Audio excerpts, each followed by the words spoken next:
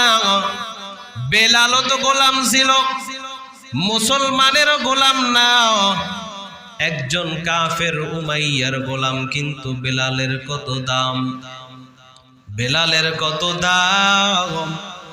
ইসলামের দাওয়াত পাইয়া বেলাল যখন কালেমা পড়ে মুসলমান হয়ে গেল, জবানে আল্লাহর নাম, জিহ্বা নাড়ায়া নাড়ায়া আল্লাহর শুকর আদায় করে, আল্লাহর নামের জিকির করে।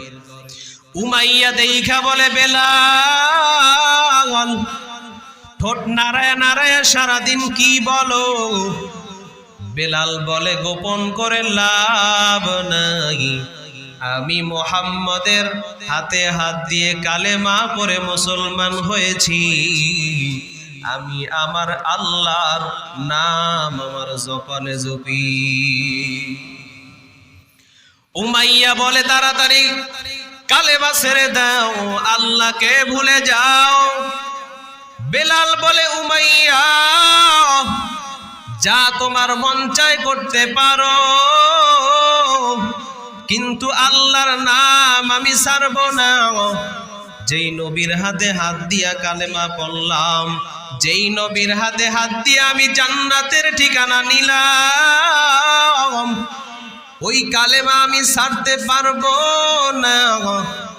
উমাইয়া বেলালকে নিয়ে গেল একটা চেটিয়াল ময়দানের ভেতরে, বালুর উপরে একেবারে উলঙ্গ করে শোয়াইয়া উত্তপ্ত বালুর উপরে টানা হেঁচড়া করত। বেলালের পিঠের চর্বিগুলো, বালু এত গরম, পিঠের চর্বিগুলো বালুর গরমে গলে গলে পড়ে যাইত। বাচ্চাদেরকে বলতো, বেলালকে টানো। বেলালকে বুকের উপরে পাথর চাপা দিয়া রাখত। এরপরেও বেলাল কালেমা ছাড়ে না। উমাইয়া এত বড় খারাপ, বলে, বেলাল কালেমা তুই ছাড়বি না? বলে, না না, কালেমা ছাড়বো না। পাহাড়িয়া বাজর কাটা এনে বেলালের জিহ্বার ভেতরে ঢুকায় দিস, জিহ্বাটা দিয়া রক্ত বের হয়, জিহ্বাটা লড়াইতে বড় কষ্ট হয়। এরপরও বেলাল আল্লাহর নাম ছাড়ে না। আবু বকর সিদ্দিক রাদিয়াল্লাহু তাআলা আনহু রাস্তা দিয়া যাইতেছেন, হঠাৎ দেখে বেলালের এই অবস্থা। আবু বকর দাঁড়াইয়া বেলালকে ডাক দিয়া বলে, বেলাল এত নির্যাতন এত কষ্ট স্বীকার করতেছো, তারপরও আল্লাহর নাম জপ। এরে বেলাল একটু ধৈর্য ধরো, আস্তে আস্তে গোপনে গোপনে আল্লাহকে ডাকো, উমাইয়া শুনবেও না, তোমাকে শাস্তিও দিবে না। বেলাল বলে, ভাই আবু বকর চেষ্টা করে দেখবো আল্লাহকে আস্তে ডাকা যায় কিনা। আবু বকর ওখান থেকে চলিয়া যায়। কিছুক্ষণ পর আবার আবু বকর যখন ফেরত আসছেন, এসে দেখে বেলালের শাস্তি আগের থেকে আরো বাড়ায় দিস, বেলালকে আগের চাইতে আরো বেশি শাস্তি দেয়। আবু বকর বললেন, ও ভাই বেলাল, আমি তোমাকে বললাম একটু আস্তে আস্তে আল্লাহর নাম জপো, উমাইয়া শুনবেও না, তোমাকে শাস্তিও দিবে না। বেলাল ডাক দিয়া বলে, ভাই আবু বকর, উমাইয়া আমাকে যত শাস্তি দেখ না কেন, উমাইয়া আমাকে যত আঘাত দেয়, আপনারা তো আমার আঘাত দেখতেছেন, কিন্তু আমাকে যতই মারে, আমাকে যতই উমাইয়া আঘাত দেয় না কেন, আমি যখন আমার আল্লাহকে একটা আল্লাহ বলে ডাক দেই, আমার আঘাতগুলো সব আমি ভুলিয়া যাই, আল্লাহর নামের এত মজা পাই, আমার ভেতরের আঘাতের কষ্ট গুলো সব যেন ভুলিয়া যায়। আবু বকর ডাক দিয়া বলে, ভাই বেলাল, এরপরেও তো এই শাস্তি সহ্য করা যায় না। ডাক দিয়া বলে, উমাইয়া একটা কালো গোলামকে তুমি এত শাস্তি দাও, ওকে আমার কাছে তুমি বিক্রি করে দাও, টাকা পাইবা আর তুমি বেলালকে আমার কাছে দিয়া দাও, শাস্তি দিয়া লাভ নাই, মরেই তো যাবে, শুধু শুধু টাকা নষ্ট করবা কেন, আমার কাছে বিক্রি করে দাও, তুমি কিছু সম্পদ পাইবা। কাফের তো উমাইয়া চিন্তা করে, শাস্তি পেয়ে পেয়ে একদিন হয়তো বেলাল মরে যাবে, আমার তো সম্পদ নষ্ট হবে, কিছু টাকা পাইলাম। বেলালকে রাইখা আবু বকর চলে গেছে টাকা আনার জন্য, সম্পদ আনার জন্য। আমার নবীকে ডাক দিয়া কয়, পয়গম্বর দোয়া করবেন, বেলালকে কেনার জন্য যাইতেছি, ক্রয়ের জন্য যাচ্ছি। আল্লাহর নবী কিছু টাকা দিয়া আবু বকরকে বললেন, যাও এরে আবু বকর যাও, বেলালকে কেনা তুমি ক্রয় করবা, যেই টাকা দিয়া বেলালকে ক্রয় করবা ওই টাকার মধ্যে আমার এই টাকাটাও রাইখা দিও, তোমার টাকার সঙ্গে আমার এই টাকাটাও মিলাইও। আল্লাহ যদি হাসরের ময়দানে প্রশ্ন করে বেলালের খরিদ্দার কারা, আমি নবী মুহাম্মদ যেন বলতে পারি বেলালের খরিদ্দার আমি নবী মুহাম্মদ একজন। সুবহানাল্লাহ। আবু বকর সিদ্দিক টাকার এক বস্তা দিয়া বেলালকে খরিদ করে আনলেন, নবীর হাতে দিলেন। নবী বললেন, যাও বেলালকে এবার আজাদ করে দাও। বেলালকে আজাদ করে দিল। আমার নবী যখন মেরাজের রজনীতে আল্লাহর সান্নিধ্যে গেলেন,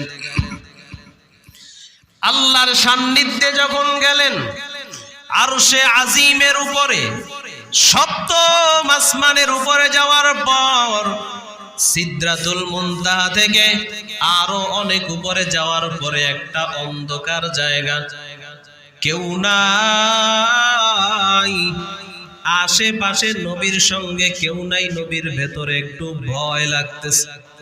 হঠাৎ করে নবী কানের মধ্যে আওয়াজ পায়, পেছনে কে যেন হাঁটতেছে, খরমের আওয়াজ। আওয়াজেই নবী বুঝে ফেলছেন কার খরমের আওয়াজ। নবী বুঝে ফেলছেন পেছনে বেলালের খরমের আওয়াজ, হাঁটার আওয়াজ পাওয়া যায়। আর নবী এটাও জানেন এখানে তো বেলাল আসার কোনো প্রশ্নই আসে না, বেলাল হাঁটবে কোথা থেকে। কিন্তু খরমের আওয়াজে একা একা নবী মনের ভেতরে একটু সাহস পাইলেন। মেরাজ থেকে আসার পর আল্লাহর নবী বেলালকে ডাকলেন, ও বেলাল, তোমাকে বলছি বলো এমন কি আমল তুমি করেছ, এমন কি আমল তুমি করো যেই আমলের কারণে আল্লাহ তোমাকে এত মর্যাদা দান করেছেন। তুমি হাঁটছো জমিনে আর তোমার হাঁটার আওয়াজ পাইছি আমি আসমানে। হযরতে বেলাল বলে, পয়গম্বর আমি এমন কোন আমল করি না, এমন কোন আমল আমার নাই যেই আমলের মাধ্যমে এত বড় মর্যাদা আমি পাবো। আল্লাহর নবী বলেন, চিন্তা করে দেখো কি আমল তুমি করো। বেলাল বলে, পয়গম্বর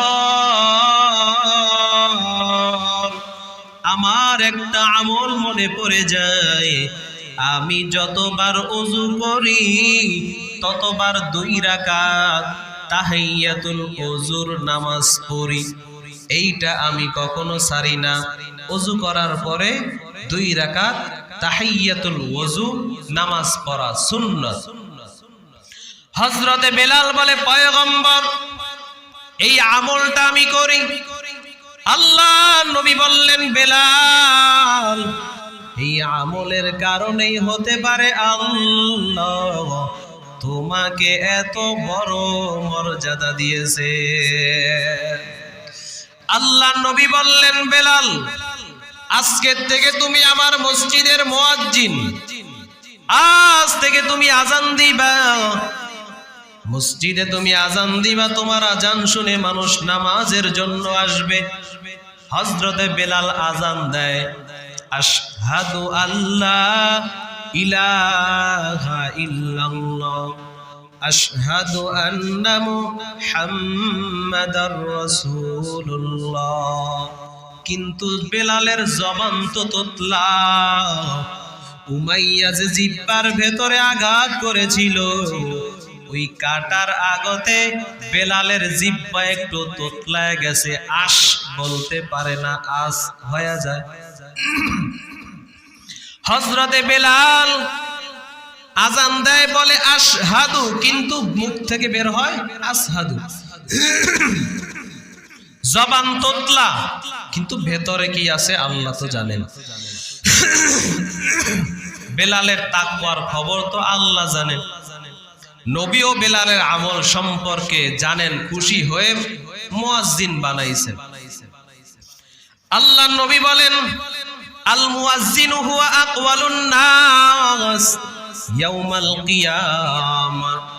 আল্লাহ নবী বলেন, কিয়ামতের ময়দানে যখন সব মানুষের মাথাগুলো নিচু হয়ে থাকবে, সব মানুষের মাথাগুলো নত হয়ে থাকবে, মুয়াজ্জিন যারা দুনিয়াতে যারা আজান দিয়েছে এদের গর্দানকে আল্লাহ উঁচা করে রাখবে। সুবহানাল্লাহ। হযরতে বেলালকে বলে, তুমি আজান দিবা। বেলাল আজান দেয়। কিছু কিছু সাহাবায়ে কেরাম বলল, পয়গম্বর,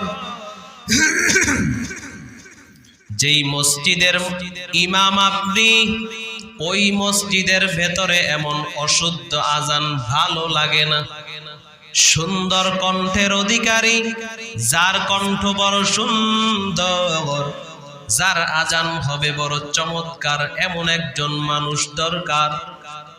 পয়গম্বর বেলালকে পাল্টায়া দেন, নতুন মুয়াজ্জিন রেখে দেন, সুন্দর আজান হবে, চমৎকার আজান হবে। কিন্তু নবীর মন চায় না বেলালকে পাল্টায়া নবী নতুন মুয়াজ্জিন রাখবেন। বারবার যখন সাহাবায়ে কেরাম নবীকে প্রেসার দিতেছেন, বারবার বলতেছেন, নবী বেলালকে পাল্টায়া নতুন মুয়াজ্জিন দেন, অল্প কয়টা দিনের জন্য দেন। নবী আমার এবার এশারের নামাজের পর বেলালকে ডাক দিয়া বললেন, ও বেলাল, তোমাকে বলবো একটা কথা, কষ্ট পাইবা না। কিছুদিনের জন্য তোমাকে মসজিদে নববীর মুয়াজ্জিন থেকে অব্যাহতি দেওয়া হলো, বাদ দেই নাই, অব্যাহতি দিলাম। কিছুদিন রেস্টে থাকো, নতুন মুয়াজ্জিন আগামীকাল ফজরে আজান দিবে।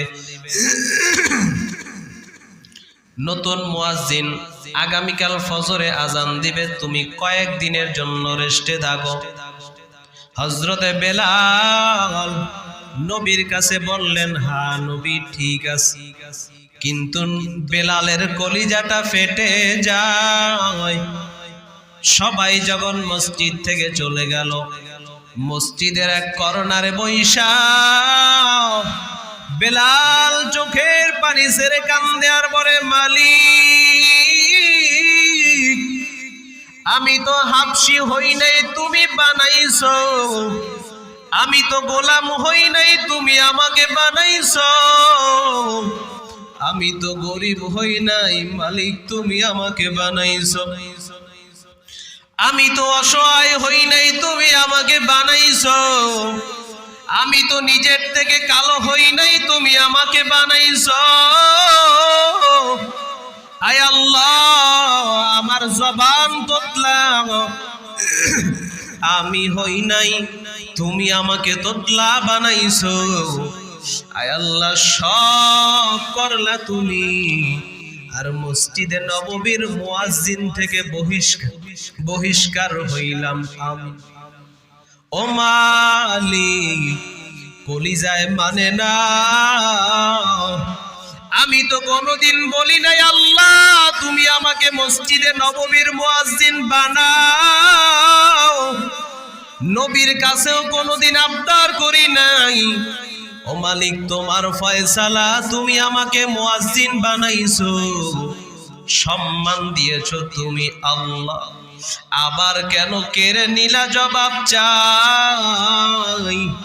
বেলাল সারা রাত আর ঘুম নাই, সারা রাত বসে কান্না করে আল্লাহর কাছে। ফজরের আযান, নতুন মুয়াজ্জিন সুন্দর কণ্ঠে আযান দিয়া দিল। সাহাবায়ে কেরাম নতুন মুয়াজ্জিনের কণ্ঠ শুনেছে, আনন্দের সাথে বের হয়ে মসজিদে আসছে। আজকে মনের আশাটা পূরণ হলো। নবীর মসজিদের মুয়াজ্জিনের আযান বড় চমৎকার, সুন্দর কণ্ঠে আযান। সাহাবায়ে কেরাম খুশি, মসজিদে চলে আসছে নামাজের জন্য। নবী আমার অপেক্ষায় অপেক্ষমান। আসমান একটু ফর্সা হবে, একটু আলো হবে, তারপরে নামাজ পড়ব। সাহাবায়ে কেরাম অপেক্ষা করতেছে, কিন্তু না না, আসমান তো আজকে আর ফর্সা হয় না, আলো বাড়ে না, অন্ধকারই রয়ে গেছে। নবী আমার চিন্তিত হয়ে গেলেন, আল্লাহ কিয়ামত না জানি হয়ে যায়, সূর্য কেন উঠে না, আসমান কেন পরিষ্কার হয় না। নবী আমার চিন্তায় লাল হয়ে গেছেন। হঠাৎ করে জিব্রাইল আমিনের আগমন হয়ে গেল। ডেকে বলে, ভাই জিব্রাইল তুমি আসছো, তোমার কথাই চিন্তা করতেছিলাম। কি ব্যাপার, আজকে কেন আসমান আকাশ কেন পরিষ্কার হয় না? জিব্রাইল ডেকে বলে, পয়গম্বর এজন্যই তো আল্লাহ পাঠাইছেন আপনার কাছে প্রশ্ন। পয়গম্বর আজকে কি মসজিদে নববীতে আজান হয় নাই? আজকে কি আজান হয় নাই? নবী বলেন, হ্যাঁ হয়েছে। আজকে তো প্রতিদিনের চাইতে আরো সুন্দর কণ্ঠে আজান হয়েছে, বড় চমৎকার কণ্ঠে আজান হয়েছে। সাহাবায়ে কেরাম তো খুশি, সবাই খুশিতে মসজিদে আসছে নামাজের জন্য।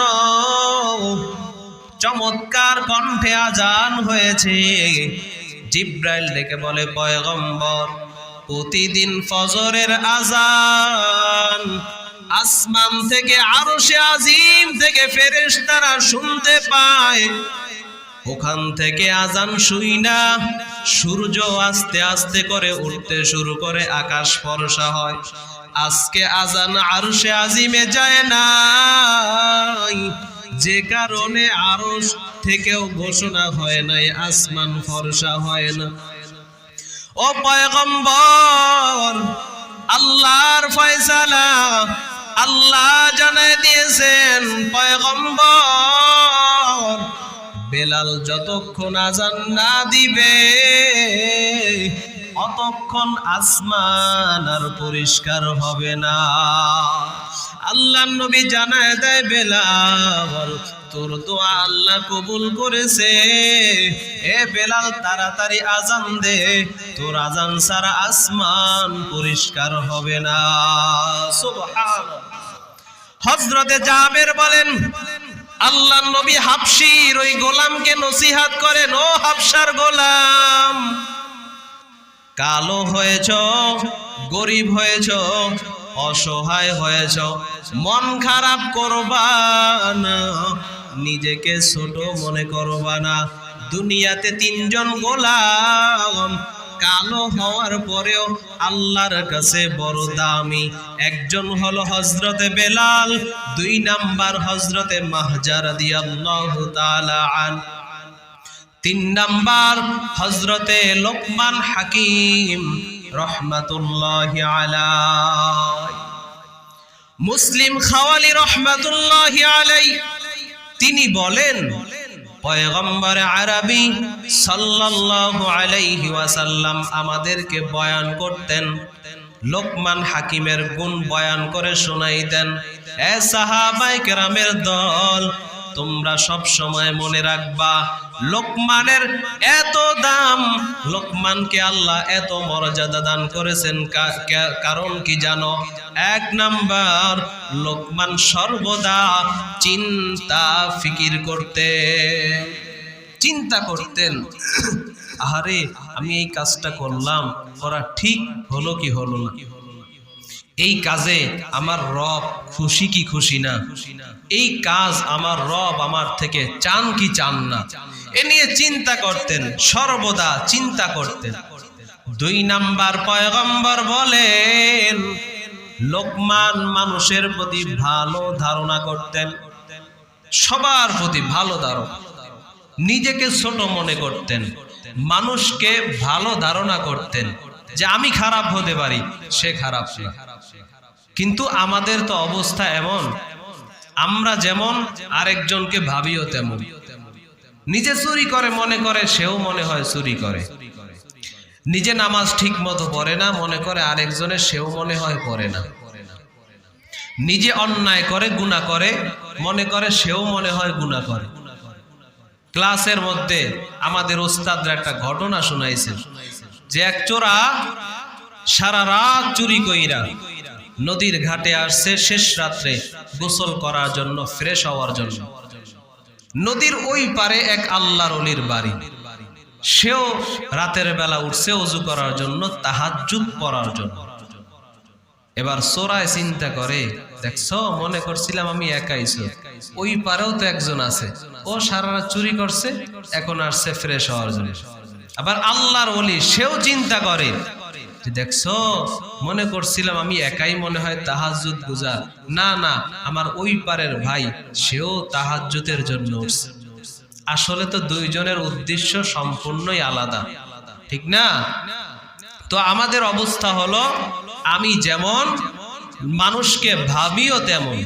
কিন্তু লোকমান হাকিমের গুণ ছিল যে তিনি নিজেকে যাই ছোট মনে করতেন, মানুষের প্রতি ভালো ধারণা রাখতেন যে না সে ভালো, লোকটা ভালো। এজন্য পয়গম্বর আরবি সাল্লাল্লাহু আলাইহি ওয়াসাল্লাম সব সময় আল্লাহর কাছে বলতেন, আল্লাহুম্মা জাআলনি ফি আইনি সাগীরা ওয়া ফি আয়ুনিন নাসি কাবীরা। আয় আল্লাহ, তুমি আমাকে আমার নজরে ছোট বানায় দাও, মানুষের নজরে আমাকে তুমি বড় বানায় দাও। কারণ উঁচু জমিন থেকে পানি নিচু জমিনে আসে, উঁচু জমিন থেকে পানি নিচু জমিনে যায়, তেমনি খোদার রহমত আসে নম্রতার হৃদয়। ভোগ বিলাসের বাড়ি গাড়ি ফরে রবে সব, থাকতে সময় স্মরণ করো আল্লাহ আমার রব।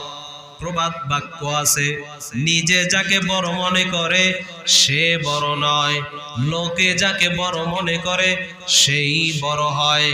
যদিও কথাটা সম্পূর্ণ স্বয়ং সম্পূর্ণ না, কথাটার মধ্যে একটু ভুল আছে। লোকে যাকে বড় মনে করে সেই বড় হয় না, না লোকে যাকে বড় বলে সেও বড় না। আমার আল্লাহ যাকে বড় মনে করে সেই বড় হয়। আবু জাহালকেও তো কিছু মানুষ বড় মনে করত, আবু লাহাবকেও তো কিছু মানুষ বড় মনে করত, উতবা সাহেবাকেও তো কিছু মানুষ বড় মনে করত। তার মানে তারা বড় না, তারা হলো নিকৃষ্ট মানুষ। বেলালে হাবশিকে আল্লাহ বলেন তুমি বড়, মাহজাকে বলেন আল্লাহ তুমি বড়, লোকমানকে বলেন তুমি বড়। আল্লাহ যাকে বড় বলেন সেই বড় হয়। এজন্য নিজেকে ছোট মনে করা, নবী সব সময় দোয়া করতেন, আল্লাহুম্মা জাআলনি ফি আইনি সাগীরা ওয়া ফি আ'য়ুনিন নাসি কাবীরা। আল্লাহ তুমি আমার নজরে আমাকে ছোট বানায়া দাও, মানুষের নজরে আমাকে তুমি বড় বানায়া দাও।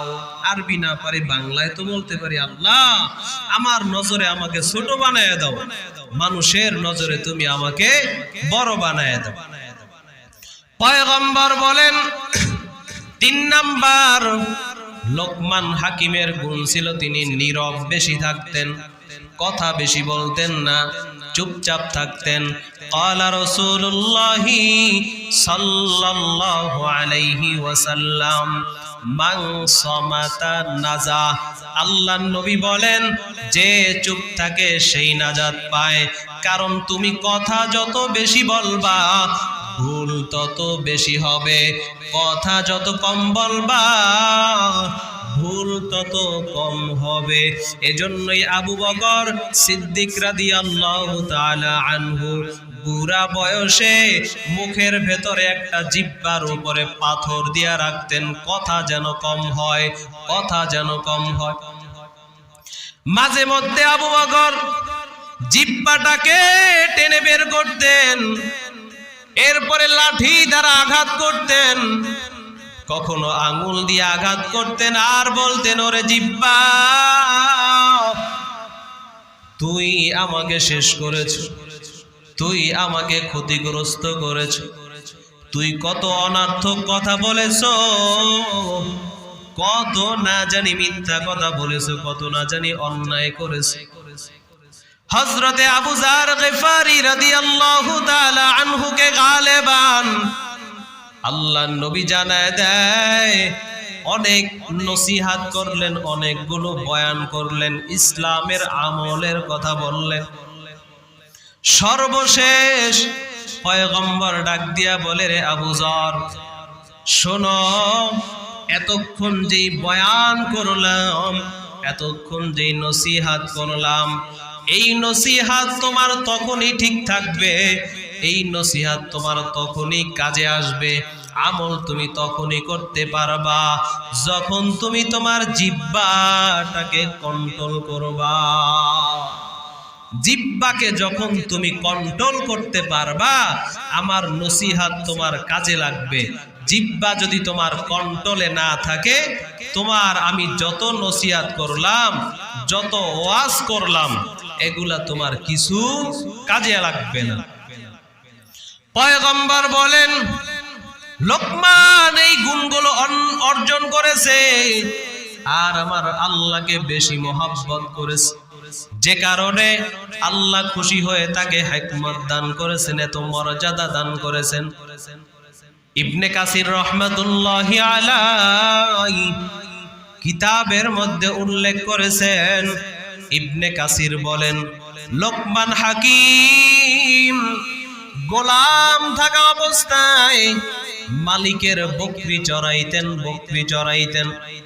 একদিন মালিক ডাক দিয়া বলে, হে লোকমান একটা বকরি জবেহ করবা, বকরিটা জবেহ করার পর বকরির ভালো উত্তম 2টা জিনিস তুমি আমার সামনে আসবা, 2টা সবচাইতে ভালো যেই 2টা জিনিস, এই 2টা সামনে দিবা, আমাকে দিবা। হযরতে লোকমান বকরি জবেহ করলেন, বকরি জবেহ কইরা বকরির কলিজা এবং জিহ্বা মালিকের সামনে দিলেন। মালিক সেটা গ্রহণ করলেন। কিছুদিন পর আবার মালিক আইসা বলে, এ লোকমান আরেকটা বকরি জবেহ করো।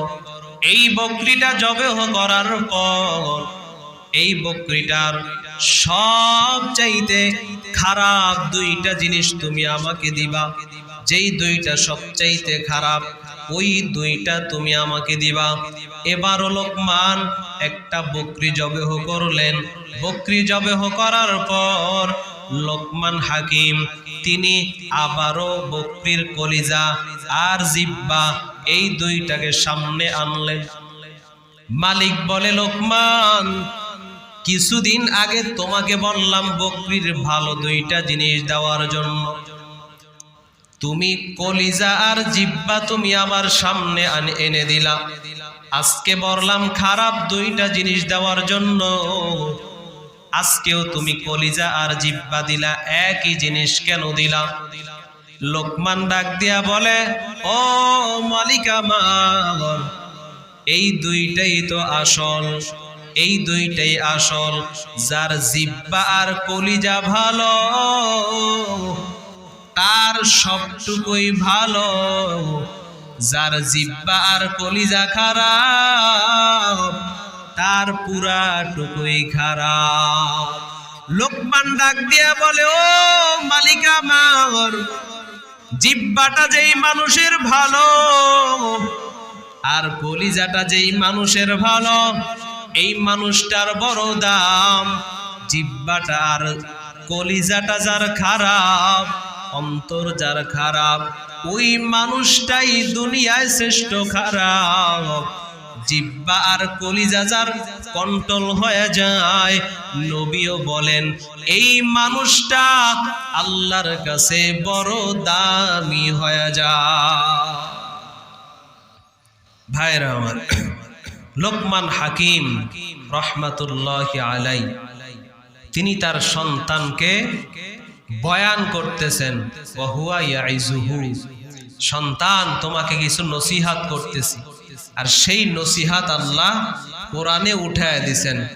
লোকমানের কত দাম, কত পছন্দনীয় ব্যক্তি এই লোকমান।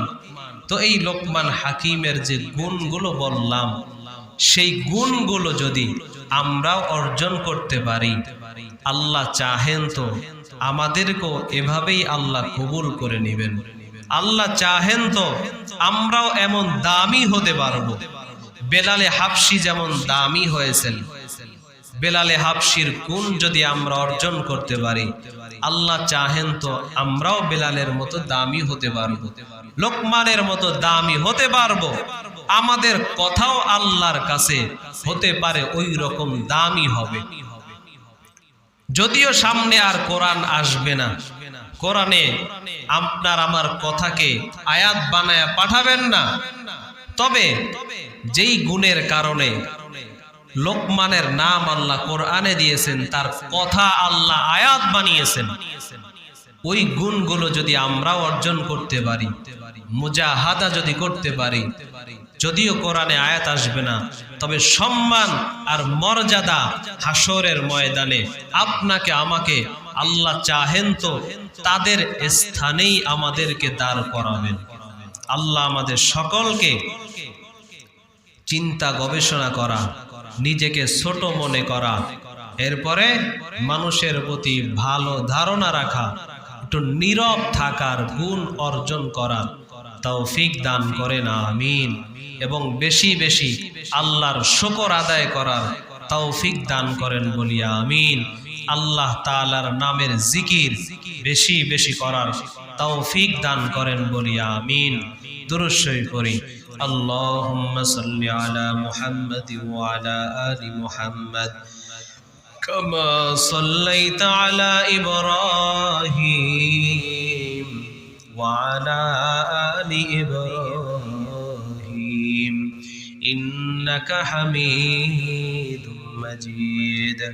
আল্লাহুম্মা বারিক আলা মুহাম্মাদ ওয়া আলা আলি মুহাম্মাদ কামা বারাকতা আলা ইব্রাহিম ওয়া আলা আলি ইব্রাহিম ইন্নাকা হামিদুম মাজিদ। আস্তাগফিরুল্লাহ রাব্বি মিন কুল্লি যামবি ওয়া আতুবু ইলাইহি। লা হাওলা ওয়ালা কুওয়াতা إلا بالله العلي العظيم. أستغفر الله الذي لا إله إلا هو الحي القيوم وأتوب إليه. لا حول ولا قوة إلا بالله العلي العظيم. الحمد لله رب العالمين، والصلاة والسلام على سيد الأنبياء والمرسلين وعلى آله وأصحابه أجمعين. ربنا ظلمنا أنفسنا وإن لم تغفر لنا وترحمنا لنكونن من الخاسرين ربنا آتنا في الدنيا حسنة وفي الآخرة حسنة وقنا عذاب النار اللهم اجعلني في عيني صغيرا وفي أعين الناس كبيرا সকলে মহব্বতের সাথে মা বাবার জন্য পড়ি রব্বির হামহুমা কামা রব্বায়ানি সগীরা রব্বির হামহুমা কামা রব্বায়ানি সগীরা রব্বির হামহুমা কামা রব্বায়ানি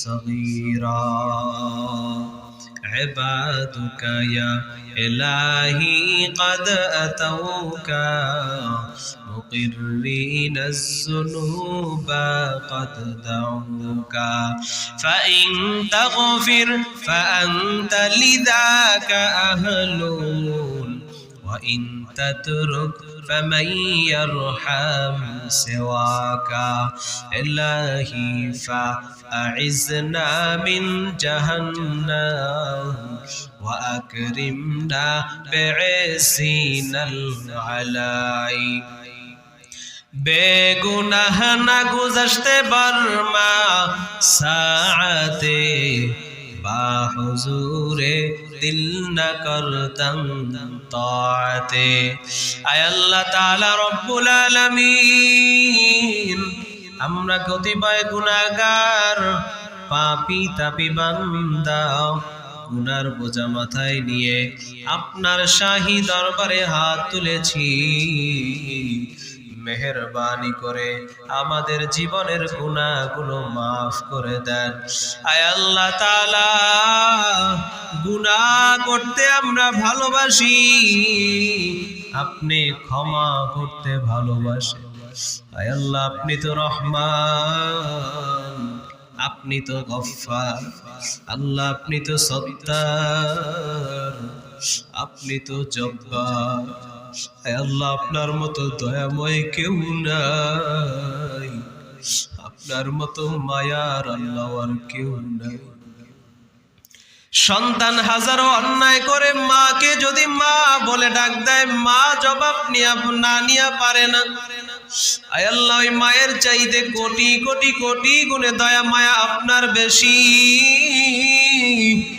আয় আল্লাহ গুনার কারণে রাগ করিয়া আমাদেরকে দূরে সরাইয়া দিবেন না গুনার কারণে আপনি আমাদেরকে ফিরাইয়া দিয়েন না রে আল্লাহ আয় আল্লাহ আমরা আপনার দুয়ারের ভিখারি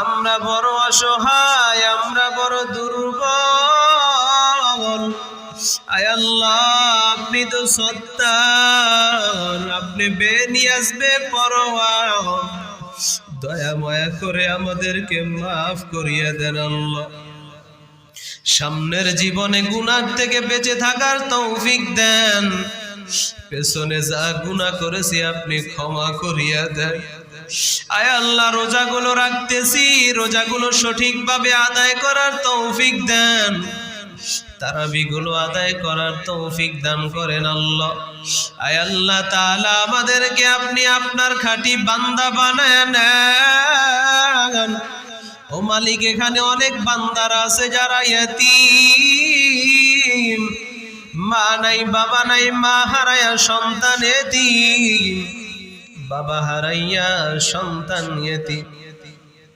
মাকে মা বলে ডাক দিতে পারে না বাবাকে বাবা বলে ডাক দিতে পারে না রে আল্লাহ মা হারানোর কষ্ট বাবা হারানোর কষ্ট যারা হারাইছে তারাই বুঝে আয় আল্লাহ যাদের মা বাবা আছে তাদেরকে বোঝানো যাবে না, মা ডাকের মধ্যে মজা, বাবা ডাকের মধ্যে মজা। ওরে বাবা যদি ঘুমায়াও থাকে, বিছনায় শুয়াও থাকে, বাবা যদি সন্তানের খবরও না নেয়, মা যদি সন্তানের খবরও না নেয়, এরপরেও মা বাবা বেঁচে থাকলে ওই সন্তানের মনে আঘাত লাগে না। কিন্তু যেদিন মা বাবা চলিয়া যায়, যেই সন্তানটা মায়ের সাথে সম্পর্ক রাখে না, বাবার সঙ্গে সম্পর্ক রাখে না, ওই সন্তানটাও যেদিন শুনে বাবায় দুনিয়ায় নাই, ওই সন্তানটাও যেদিন শুনে মায়ে দুনিয়ায় নাই, ওই সন্তানেরও চোখ থেকে পানি চলে আসে। কেন পানি আসে ওই সন্তান নিজেও বলতে পারবে না। মা বেঁচে থাকা, বাবা বেঁচে থাকাই যে একটা বড় সম্পদ। আয় আল্লাহ ওই মা বাবা যারা হারাইছে, আয় আল্লাহ অনেক মা বোনেরা মা বাবার জন্য চোখের পানি ছেড়ে কান্না করতেছে। আয় আল্লাহ অনেক বৃদ্ধ বাবাজিরা মা বাবার জন্য চোখের পানি ছেড়ে কাঁদে। আয় আল্লাহ সন্তানের দোয়া যেমন মা বাবার জন্য কবুল হয়, মা বাবারটাও কবুল হয়। আপনার নবী বলেছেন, আয় আল্লাহ ওই সন্তানের চোখের পানির দিকে তাকাইয়া, যার চোখের পানি আপনার কাছে পছন্দ হয়, যার হাত দুখানা আপনার কাছে পছন্দ হয়, রে আল্লাহ ওই হাতের ওসিলায়, ওই চোখের পানের ওসিলায় সকলের মা বাবার কবর জান্নাতের বাগান বানায়া দেন। আয় আল্লাহ যাদের মা বাবা আমাদের জীবিত আছে, সুস্থতার সাথে দীর্ঘ নেক হায়াত দারাজ করে দেন। আমাদের দাদা দাদি, নানা নানি, ভাই বোন, আত্মীয় স্বজন, স্ত্রী পুত্র, পাড়া প্রতিবেশী যে যেখানে শায়িত আছে সকলকে মাফ করে দেন আল্লাহ। সকলার কবর জান্নাতের বাগান করে দেন আল্লাহ। যে সমস্ত মা বোনদের স্বামী বিদেশের বাড়িতে আছে, আয় আল্লাহ কুদরতি ভাবে আপনি হেফাজত করিয়েন, বিপদ আপদ থেকে আপনি মুক্তি দান করিয়েন। আয় আল্লাহ যে সমস্ত মা বোনদের স্বামী দুনিয়ায় নাই, যাদের স্ত্রী দুনিয়ায় নাই, উভয়ের কবরগুলোকে আপনি জান্নাতের বাগান বানায় দেন। আয় আল্লাহ যে সমস্ত মা বোনদের সন্তানেরা বিদেশের বাড়িতে আছে, বাহিরে আছে, আয় আল্লাহ সুস্থতার সাথে দীর্ঘ নেক হায়াত দেন। প্রবাস জীবনকে আপনি সাফল্যমণ্ডিত করে দেন। যে সমস্ত সন্তানেরা মা বাবার সঙ্গে ভালো সম্পর্ক নাই, আয় আল্লাহ তাদের সন্তান মা বাবার সম্পর্ক আপনি জোড়ায় দেন আল্লাহ। আয় আল্লাহ তাআলা কে কোন উদ্দেশ্য নিয়ে, মনে কোন ব্যথা নিয়ে হাত তুলেছে জানি না, আপনি তো অন্তরের খবর জানেন। সকলের দিলের নেক মাকাসাদগুলো আপনি পূরণ করে দেন, সকলের অন্তরের কষ্টগুলো দূর করে দেন। আয় আল্লাহ আমাদের যার হাত দুখানা পছন্দ হয়, তার ওসিলায় আমাদের সকলের দোয়া মোনাজাত আপনি কবুল করে নেন। সুবহানা রাব্বিকা রব্বিল ইজ্জাতি আম্মা ইয়াসিফুন ওয়া সালামুন আলাল মুরসালিন ওয়ালহামদুলিল্লাহি রাব্বিল আলামিন।